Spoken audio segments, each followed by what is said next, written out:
Naglabas po kasi ng statement si Mayor Baste Duterte saying na 3 ranggo ang tinalunan ninyo because it's not a merit-based promotion, and he even called you an attack dog. What do you want to tell Mayor Baste?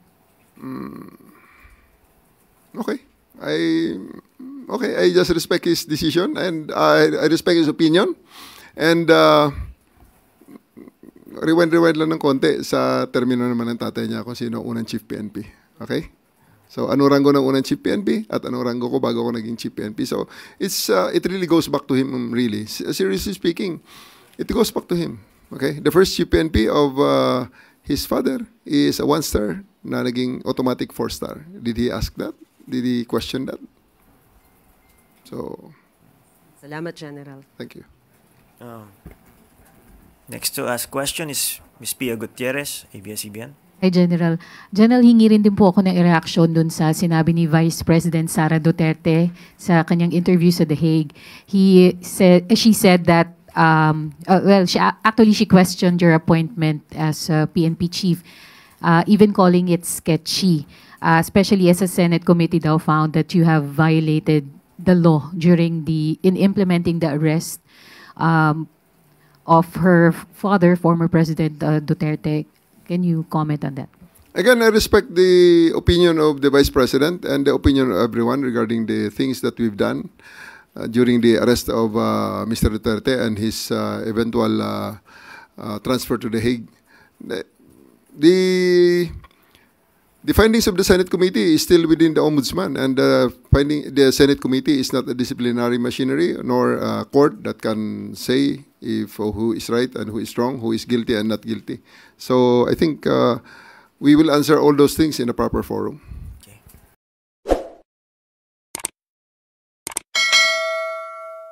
At para ilatag ang kanyang mga plano sa kanyang panunungkulan, kasama natin ngayon si Chief PNP General Nicolas Torre. Magandang umaga, General Torre. Good morning, sir. At good morning sa ating mga kababayan na nanonood at nakikinig ngayon sa ating programa. May mga tanong po kayo kay General Torre. Ang isa sa mga pinakamaganda niyang programa ngayon ay yung Quick Response Team ng Philippine National Police pagdating po dun sa pagtawag para respondehin yung mga nangangailangan nating kababayan, lalo na mga biktima ng krimen. Well, sir, yung 3-minute quick response ay nagawa na natin before no ako'y nanungkulan bilang Quezon City Police District Director. At ngayon ay replicate natin first sa Metro Manila at later on sa mga major centers ng buong bansa at later on sa buong bansa na. So, this is in compliance to the directive of the President to make the police more visible on the streets, more active in its mandate of preventing and solving crimes that's happening around us. So ngayon, unahan ko na kaagad, sir, unang sistema kaagad nito ay baka may makita kayo ng mga police boxes, police PCP, presinto na nasasarado na. Isasarado natin kasi kung wala rin lang investigasyon na nangyayari dyan sa mga presintong yan, ibig sabihin ang pulis yan ay dyan lang naghihintay ng ating mga kababayan na tatawag at hihingi ng responde at sila ay magre-responde at dadalhin nila sa kanilang mga headquarters yung mga kasong yan. Hindi doon sa police boxes na yun kasi walang equipment doon at walang materials doon at walang facility doon para sa investigasyon. So rather na sila ay magtatambay dyan, isasarado natin. So sila ay maglalakad sa kalsada or sasakay sa kanilang mga mobile at ang pinaka-bottom line palagi sila may mga radyo. At ngayon, may facility naman tayo ng reporting, yung 911 natin, kaya ito ang gusto kong iparating sa ating mga kababayan kung kayo ay nakakita ng mga police boxes na sarado na at nangailangan kayo ng police. So, ganito po yon. Pinapamemorize ko sa police to. Huwag nyo na kaming hanapin sa presinto or huwag na kayong maghanap ng pulis sa presinto sapagkat ang pulis ay nasa inyo ng mga telepono. Dial 911, darating sila, darating kami sa loob ng 5 minuto. So yan ang aming pact sa ngayon. Sa NCR, 5 minutes muna. No? So, huwag nyo na kaming hanapin sa mga presinto sapagkat kami ay nasa inyo ng mga telepono. Dial 911, kami ay darating sa loob ng 5 minuto. Anywhere in Metro Manila, yan ang gagawin natin in the next 1 month bigyan nyo kami isang buwan para magawa yan. Pero kung ngayon nasa Quezon City, dati, nagawa na natin yan dyan with the support of the local government led by Mayor Joy Belmonte. So, sa ngayon, sa utos ng ating presidente, ni President BBM, gagawin natin lahat ng ito sa Metro Manila first and then sa buong bansa. Ang galing. Go ahead, Maris. Sir, magandang umaga po. So, yung sinasabi niyo po na bigyan kayo ng isang buwan, pagkatapos ng isang buwan, magiging 3 minutes na? Kasi ang title is 3-minute quick response team. 5 minutes muna because we are starting it in Metro Manila sa ngayon. Yes, I understand. After 1 month. After mga 3 you are months, waiting for magiging 3 minutes na yan. 3 minutes, after 3 months. Mga 3 months, 3 minutes na yan. Sir, sa iba pong issue, yung kaugnay po dun sa direktiba ninyo na paramihan ng mahuhuling mga drug suspect. Una, hindi po ba ito naglalagay ng pressure sa mga pulis na manghuli para lang may maipakitang numero? Ano po ba ang magiging basehan nito? Paano kung walang sapat na ebidensya? May quota po ba sila o benchmark na kailangan sundin? O paano nyo susukatin yung tagumpay ng isang police force or team kung halimbawa paramihan ng mahuhuling drug suspect? Maraming salamat, Maris, sa tanong na yan at this will be a very, very good time to clarify that one. Okay, hindi lang yan para sa drugs, okay? Para yan sa lahat ng criminality. Because ako'y naniniwala, iisa naman ang paraan para mapatahimik natin ang ating mga pamayanan. Isa lang ang paraan para mawala ang criminality dyan, para maging ligtas at maging safe ang ating mga pamayanan. Iisa ang paraan, alisin ang kriminal sa ating community. Priority, alisin ang kriminal sa kalsada. So kung may mga snatcher, tambay, mga nanggugulo dyan, alisin natin ang mga kriminal na yan. At para maalis ang mga kriminal na yan, iisa ang paraan. Hulihin natin. Hulihin natin. Huwag natin pabayaan. Hulihin natin, dalhin natin sa husgado. Ang simula niyan, pagka-aresto mo niyan, dadalhin mo sa piskalya, kumbinsin mo ang piskal na mayroong probable cause para mag-form ng gumawa ng information ang piskal at i-transmit sa korte para sila ay mag-start na ang trial. At the end of the day, pag na-try na sila, pwede silang mapinahan. Yun ang proseso. Okay, ngayon, paramihan. Tama yun. Dapat para magkaroon ng kompetisyon ng ating mga pulis. Sa ating mga pamayanan, titigilan tayo sa panghuhuli pag wala na tayong makitang kriminal. At kung wala ng kriminal, tapos na rin ang trabaho ng pulis dyan. Okay? So, paramihan talaga yan. Ito ang ating gustong emphasize dyan. Huli, hindi patay. Okay? So kahit nagaano karami dyan, kahit umabuso ang pulis dyan, pag sa tingin nila, walang basihan ng huli ang pulis, tandaan natin, human rights, basic human rights, ang right for counsel. Andyan ang ating PAW, si Attorney Persida Acosta. Libre ang mga abogado dyan sa lahat ng mga city centers, municipal centers, merong PAW. Kuha sila ng PAW, asuntuhin natin ang pulis kung sa tingin nila ay nagmamalabis ang mga pulis. Pwede silang pumunta sa ating IAS. Kahapon, sinabihan ko ang ating Inspector General ng IG, ang IG natin, ng Internal Affairs Service. Pwedeng magreklamo ang mga kababayan natin sa ombudsman, sa pleb, sa mga mayor, or sa mga media na gaya nyo. Pwedeng dalhin ang kanilang mga reklamo, imbestigahan natin ang pulis, tingnan natin kung tama o hindi ang aresto. Hindi ito yung dating nangyayari na patay ang tao, ang nagrereklamo yung pamilya. Hindi ganon. Ang hinuli mismo, buhay yan. Pwedeng kumuha ng karapatan at pwedeng kumuha ng abogado dahil yan ay kanyang karapatan. Dahil pag inaresto ka, babasahan ka ng Miranda rights. You have the right to remain silent. You have the right for an attorney. And if you cannot afford an attorney may be accorded to you. Sir, follow-up. Sinabi niyo po na hindi lamang para sa drug war or to intensify the anti-drug campaign, but it is for the entire criminality. Pero yung laging nagiging issue kasi, yung pagtatanim halimbawa ng ebidensya, not necessarily for drugs, pwedeng yung baril or whatever. Paano natin maiiwasan yung ganito kung halimbawa magko-kompetisyon yung mga pulis at yun nga, baka ma-pressure sila. How do you maintain the integrity of the process para hindi we understand that there's IAS, merong mga legal processes na pwede silang puntahan, pero para hindi na sana humantong na magrereklamo pa sila, the integrity of the process itself should be maintained. How will you maintain this? Alam mo, Maris, we have to trust the process, no?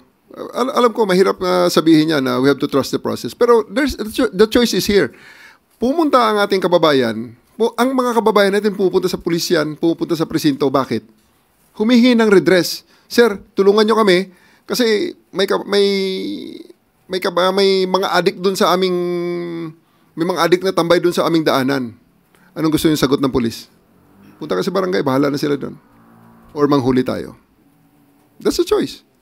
No. So, ang sinasabi ko rito is that magtatrabaho ang pulis dahil ako'y naniniwala talaga ang primary na trabaho ng pulis ay bigyan ng kalutasan ang mga hinaing na idinudulog sa kanila. At marami dyan sa hinaing na idinudulog sa pulis ay redress sa paglabag ng kanilang karapatang pantao. Sila ay sinuntok, sila ay sinaksak, sila ay hinold up, sila ay ninakawan, or sila ay ginugulo sa kanilang mga community ng mga walang magawang tambay, naglalasing, daanan nila, maliit na eskinita, nakakatakot. So, yan, pag sa ganyang sistema na ang utos ng mga pulis, arestuhin nyo ang mga kriminal na yan, natural lang na maging resulta nun, dadami ang mga aresto. Ngayon, kung sa tingin naman natin, gagawin ng mga pulis na dahil may kota, walang kota ho, walang kota. Ang sa atin dyan, ang measure dyan is yung reduction and elimination of the threat in our community. Yung pag-alis ng kriminal. Walang sinasabi niya na alisin natin ang hindi kriminal, gawin natin silang kriminal. Hindi ganon. Hindi po pwede yung sasabihin na palabanin natin ang mga yan. Hindi ganon. That's crazy, no? Ang sa atin dito, gawin nating payapa ang ating komunidad. At ito ay sa pamamaraan ng pag-alis ng mga kriminal. Yung hindi kriminal, ba't mo alisin? Yung pagtatanim ng ebidensya, paano nyo lang masisiguro na hindi mangyayari ito? Hindi ko may-assure sa'yo na hindi nila gagawin. Pero pag ginawa nila, i-dismiss ko sila sa serbisyo. Ikukulong ko sila for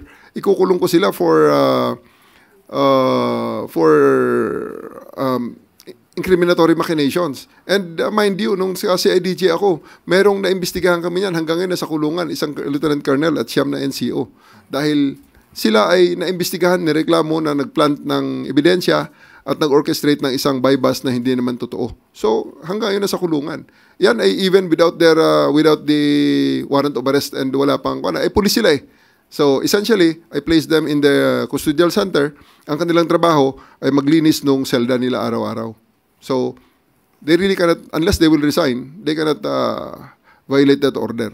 Okay, so because ang custodial center ay part ng PNP camp at sila ay nirestrict ko doon. Okay, susunod na magtatanong, Ms. Kath Valente, Manila Times.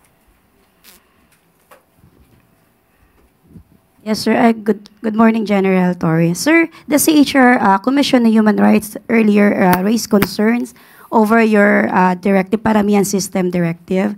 They're saying that historically daw, such a framework has incentivized shortcuts and arbitrary practices that undermine human rights. How do you ensure po that na hindi magkakaroon ng abuse and hindi mauulit yung mga nangyari ng past administration during the drug war operations? Thank you. Ito po ulitin ko, buhay ang tao na huhulihin.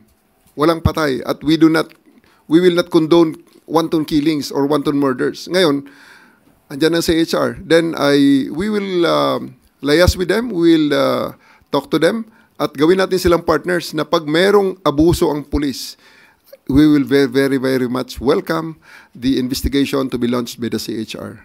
Open sila, so isa silang ahensya na pwedeng dumulog ang mga hinuli ng pulis o ang mga kamag-anak nila ng mga sinasabi nilang feeling nila ay inaresto sila ng pulis na walang basihan. So CHR will be asking the CHR and we will partner and will fully cooperate with the CHR kung ano man ang mga dokumentong kanilang kailangan para sa pag-imbestiga ng mga reklamo makakarating sa kanila regarding sa illegal arrest. Tuesday New, DCWB.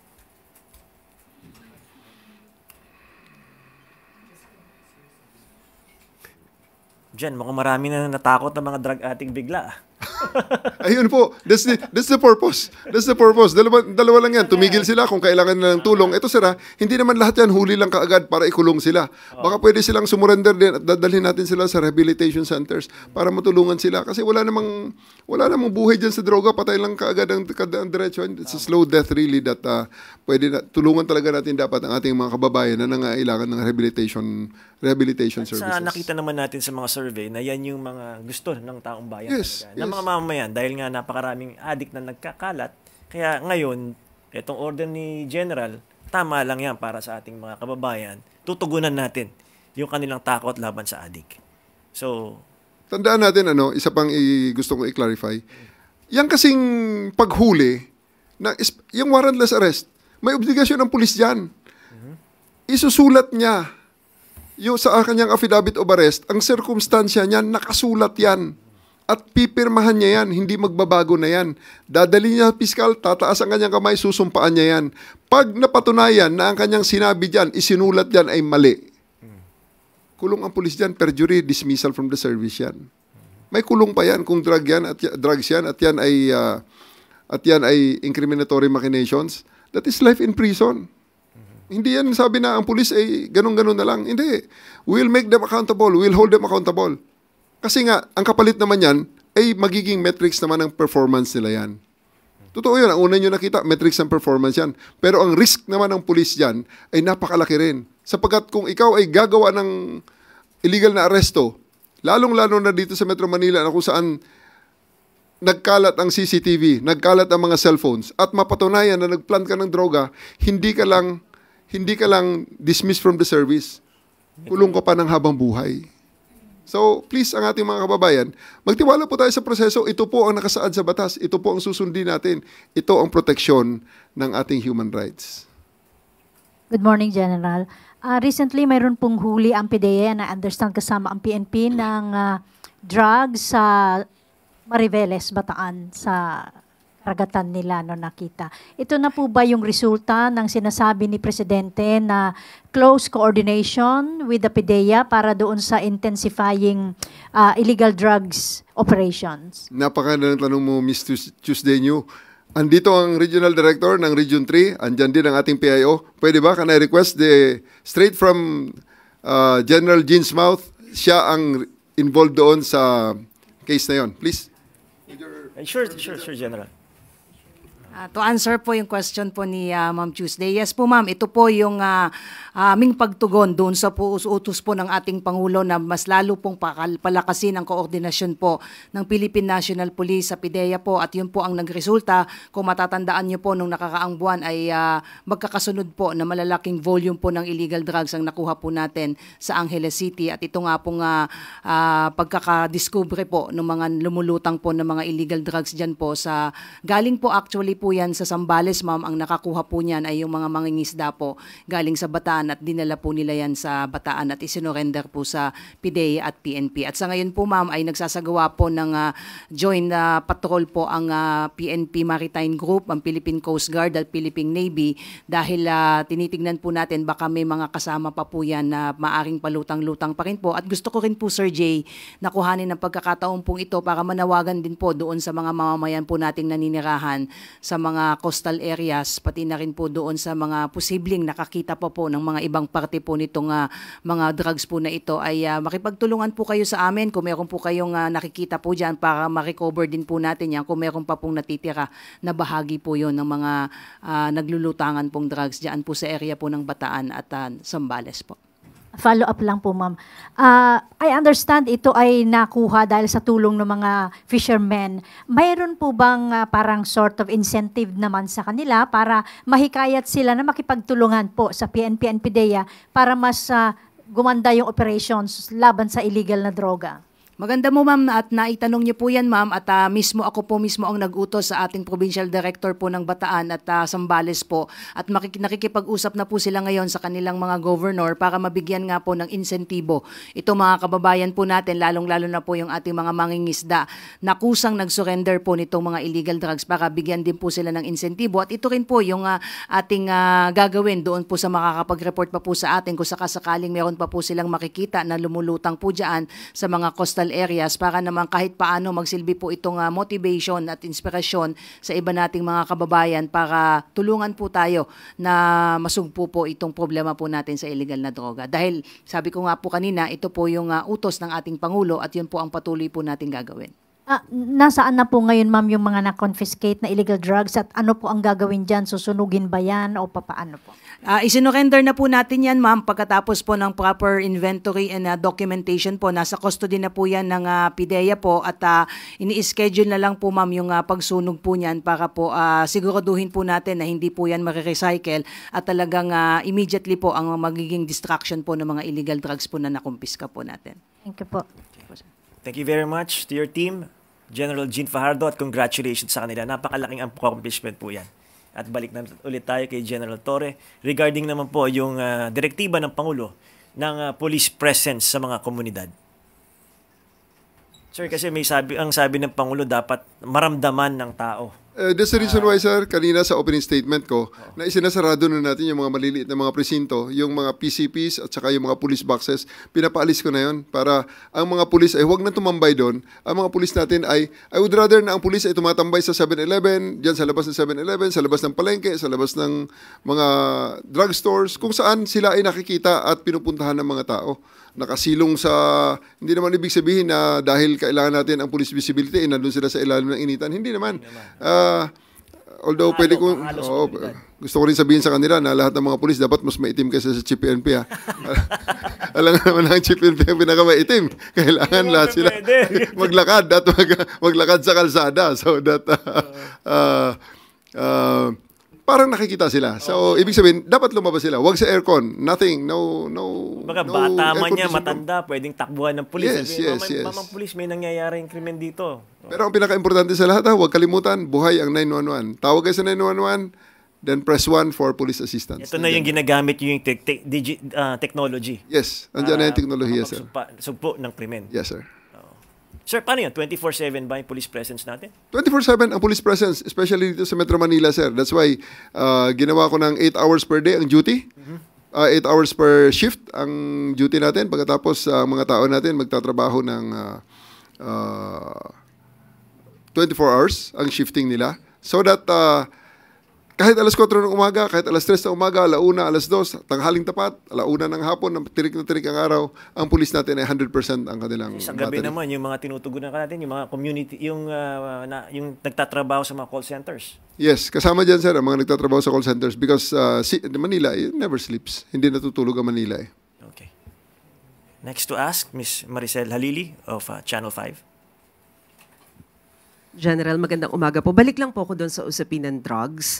Because I understand yung paramihan, parang it's easier kapag yung mga small groups na involved sa sa crimes and drugs. Pero how about the high-profile syndicates ng illegal drugs? What's your plan? And meron ba tayong minomonitor na mga high-profile individuals din na possible involved like in the previous admin? Tuloy-tuloy yan. Hindi naman nagbabago. May high-value targets at saka may mga street-level targets tayo na ginagalaw. At sa ngayon, kung makita nyo, ang confiscation natin ng droga actually, napakalaki. Despite sa hindi gaanong nabibigyan ng media mileage yung mga nahuhuli nating mga tao at mga operations natin na conduct. Pero 44 billion na ang ating nahuhuli worth ng droga since January this year. So it's really 44 billion? 44 billion, sir, ang worth ng droga na ating seizure. That's bigger than the whole drug war. That's bigger than the whole drug war. So it's quite we're very very optimistic in the way we do things. Kaya ako'y naniniwala tama ang ating direksyon. Sa ngayon, ang napapansin kasi na palaging sinasabi bumalik naman ang droga diyan sa kalsada, etc. Now, we are hoping na ito naman sa challenge ko sa ating mga kapulisan, hulihin nyo. Hulihin nyo, dalhin nyo sa piskal, taasan nyo ng kamay sa inyong affidavit na kumbinsin nyo ang piskal, sila ay may kasalanan, sila ay dapat makulong. Ngayon, kung sa tingin naman nila na itong mga tao na to, sa mga pamilya naman na, para hindi kayo makulong, lumapit na kayo sa pulis, magparehab kayo, we will help them on that aspect. Okay. Thank you. Mr. Next to ask question, Mr. Harley Valbuena of PTV4. Good morning, General Torre. Going back po doon sa quick 3-minute response na ipatutupad nyo or sabi nyo nga po sa NCR, magiging 5 minutes muna. Just in case, there will be police or police units na hindi makakatugon doon sa 3-minute or 5-minute response time natin. Ano po yung magiging sanction sa kanila? sasakit ang katawan nila. Iti-training ko sila and we will make sure that they will comply with it. So, drill, and more drills will be the key. So, makikita nyo, mga pulis natin, aktibo yan. In the next few days, aktibo yan. Tatakbo ang mga patrol car, tatakbo ang mga tao natin sa mga lugar na randomly ay sasabihin natin na dito ang responde so that at the end of the day, mag-gel ang teamwork. Mag-gel at magkaroon ng teamwork ang bawat unit sa ground. For another question po, one of the directives of President Marcos during your assumption as PNP chief is bilisan ang investigasyon sa mga kaso laban sa mga pulis na lumabag sa batas upang maibigay natin ang ustisya sa lalong madaling panahon. So sir, will this include the police personnel who are involved in the extrajudicial killings during the past administration? Dalawang separate ko niyan, ano? Dalawang separate directive. May mga pending na kasing investigation regarding sa EJ case na nasa iba-ibang mga forum na. Meron nang nasa DOJ, meron nang nasa Korte, at meron ng mga iniimbestigahan ng NAPOLCOM, ng IAS, and many other disciplinary machineries kung saan dumulog ang mga biktima. Sa side natin ngayon, yung sa mga earring cups ngayon on my watch, and during the term of President BBM. Talagang ina-expedite natin dyan. I have talked to the Director of the Internal Affairs Service, kay Attorney Dulay, at napag-usapan namin at napag-agrihan namin na talagang expedite namin ang mga investigasyon na yan so that we can resolve immediately ang mga cases na ito so that ang mga pulis natin, whether they'll be penalized or they'll be exonerated so that they can go back to where they are supposed to go, whether to go to work or to go to suspension or dismissal as the case may be. Okay. Thank you. Susunod na magtanong si Ms. Annalie Soberano of Bombo Radio. General, good morning. Sir, sinabi niyo kanina kasi huli hindi patay ang inyong magiging mantra for the operation. Yeah. So, ibig sabihin ba, sir, na hindi magiging madugo ang inyong kampanya ngayon dahil lahat ng kriminal huhulihin niyo po? Lahat ng kriminal ay huhulihin natin. At sila ay buhay pag sila ay hindi lumaban. Pero pag na-endanger ang buhay ng pulis at papasok na ang Article 11 of the Revised Penal Code which is justifying circumstances, abay ibang usapan yan. The police will always defend themselves, kaya may mga baril eh. Pero hindi yan napapasok tayo sa isang sitwasyon sa police intervention with murder in mind. No, definitely not. Okay, thank you. On the other issue naman, sir, on the light side, sir, anong pakiramdam na kayo ang kauna-unahang graduate ng Philippine National Academy na naging PNP chief? Hanggang ngayon, sinasampal ko pa ang sarili ko. Baka biglang mag-umaga na, pagising ko, panaginip lang pala lahat.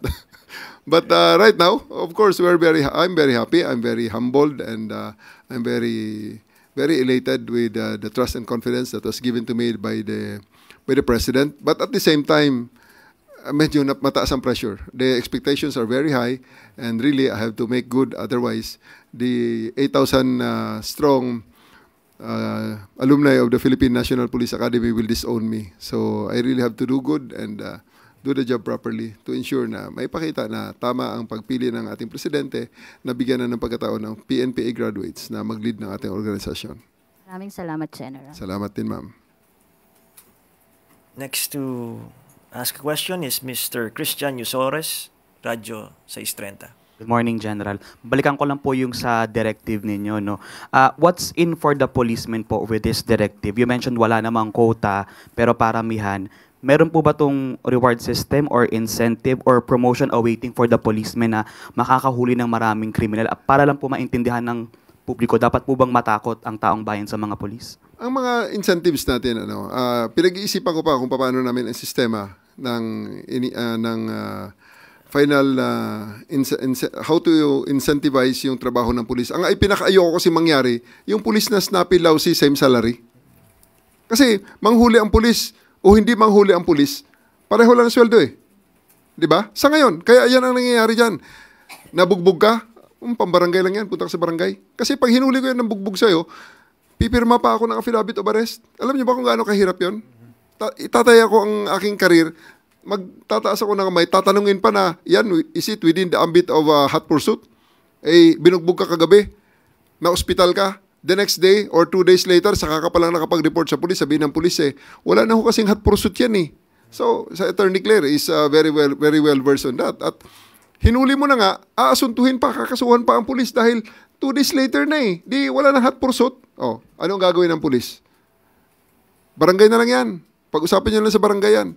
Yun ba ang gusto niyo serbisyo ng pulis? Pag yan ang serbisyo ng pulis na gusto nyo, aba, i-clear ko sa presidente yan at napakasarap yan para sa pulis. Dahil ituturo lang namin, ipapasa namin kayo sa ibang mga agencies. Pero hindi yan ang gusto natin. Sapagkat alam natin na ang pulis ay narito para magserbisyo, binabayaran kami para bigyan ng katugunan ang inyong mga hinaing. So, yung sinasabi kanina, tinatanong na anong incentive para dyan? We are looking at something like merit points. Merit points. Kasi ganyan naman eh. Sa ngayon naman, ang promotion, merit points. Time in grade, ganitong dami ng taon, ganito karaming taon ka sa isang ranggo, ganito ang points mo. So, tapos schooling, itong points mo. Sa eligibility, nagkumuha ka ng exam, pumasa ka, itong points mo.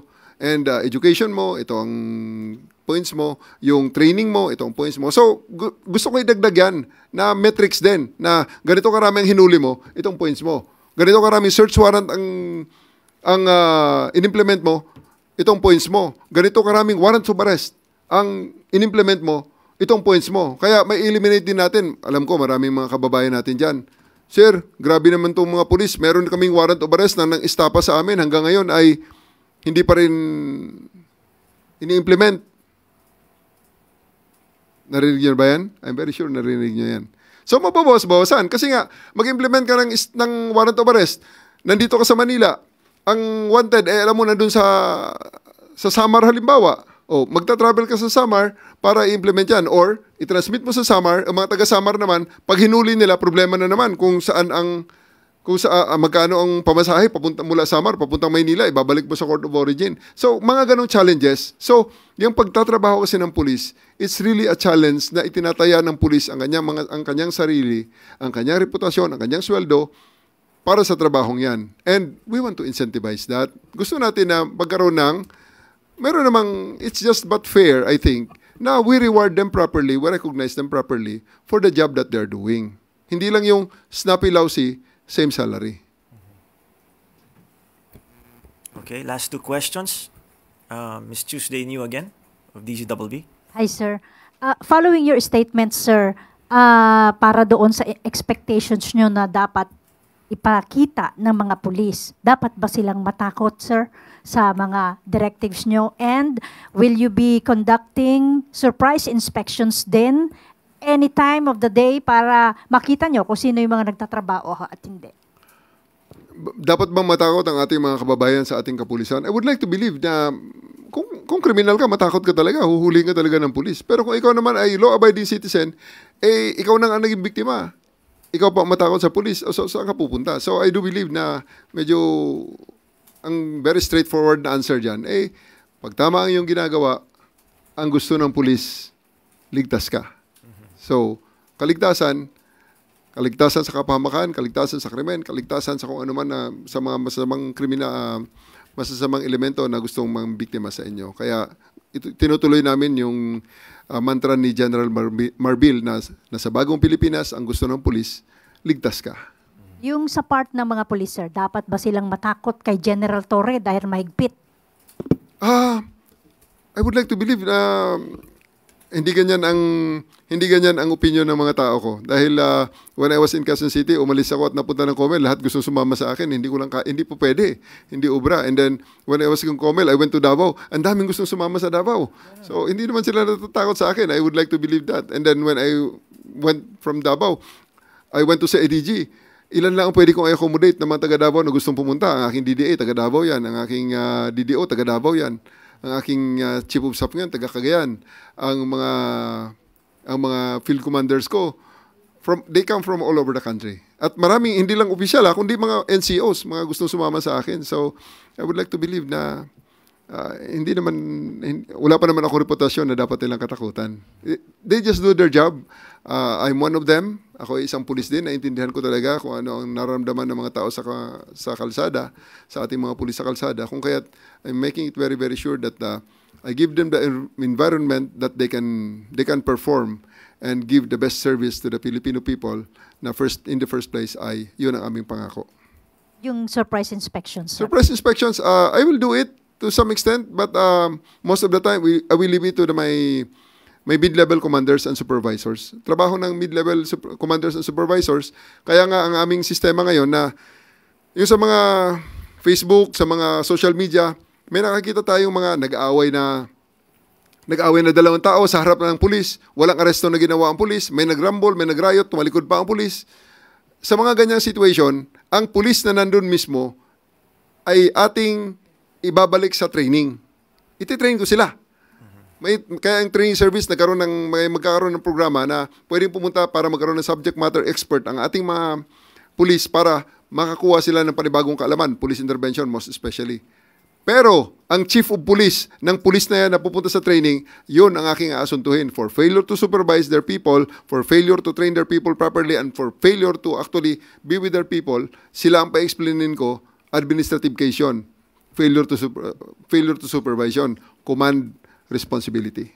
So, kasama doon, para magawa nila ang trabaho yun, maiwasan nila ang trabaho yun, mag-inspection sila kaya hindi sila utusan. Siguraduhin nila na ang mga tao nila ay nagtatrabaho in accordance to the professional standards. Thank you, sir. Sa mga susunod na araw pala, magkakaroon tayo ng mga demonstrations, sir, regarding dun sa response team ng mga police. Yeah. At yung 911. Kanina pinakita ni General Torre yung capability ng 911 at napakabilis nga sumagot yung ating kapulisan dun sa tawag na yun. Sa sunod na mga pagkakataon, I will invite you to Camp Crame.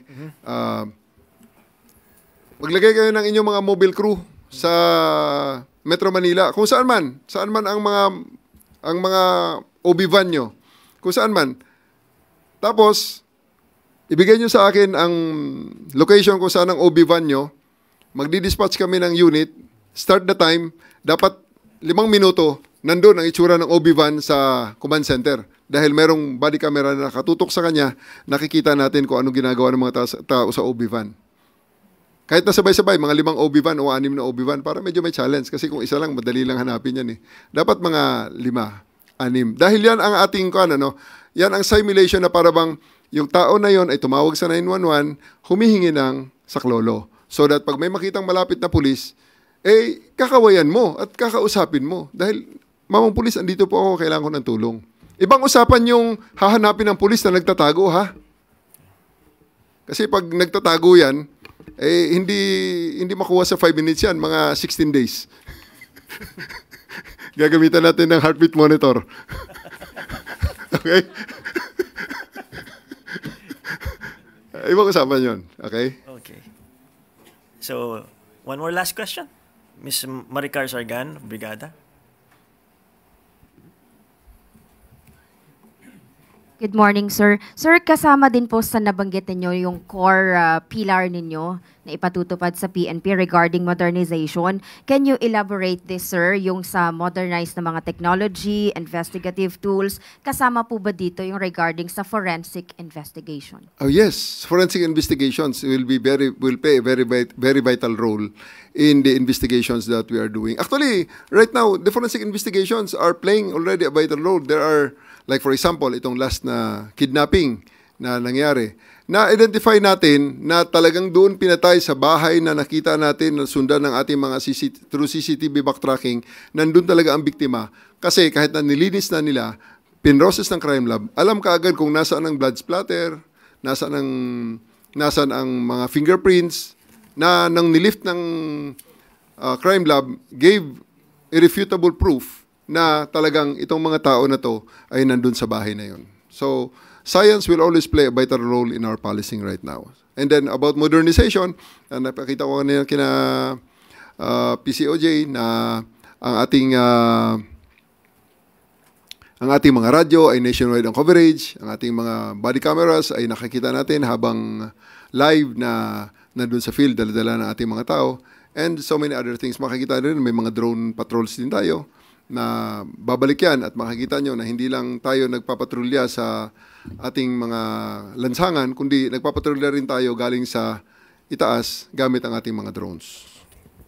Maraming salamat, General Nicolas Torre III. Sir, maraming salamat din po. Thank you, sir. Thank you. At saka syempre kay General Jean Fajardo.